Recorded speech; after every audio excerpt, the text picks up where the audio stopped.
familia, en todas las áreas de tu vida. Escúchame bien, decreto un nuevo comienzo en tu vida, en tus finanzas, en todo lo que emprendas. Hay un nuevo comienzo en Dios.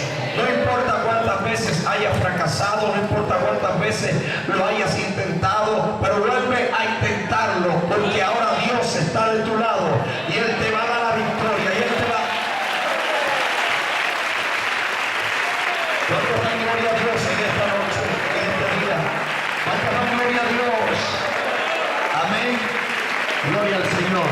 Yo quiero hablarle a alguien que se cansó de estar donde había estado por mucho tiempo. Dile que está a tu lado: yo me cansé de estar en el mismo lugar. Dígase.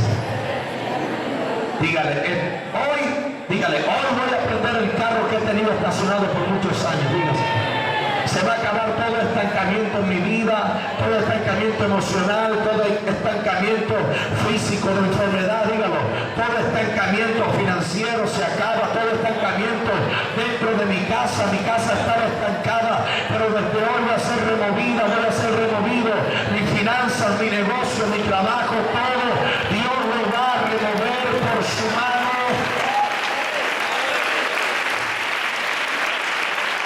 A su nombre.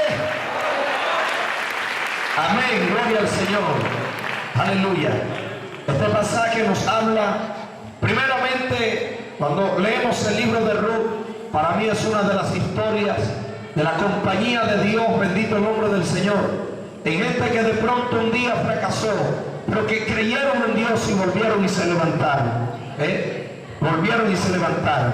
Y yo creo, amado, bendito el nombre del Señor, de que en Dios siempre tenemos la oportunidad de volvernos a levantar, aunque tal vez el mundo lo dé todo por perdido, aunque el hombre lo dé todo por perdido, bendito el nombre del Señor.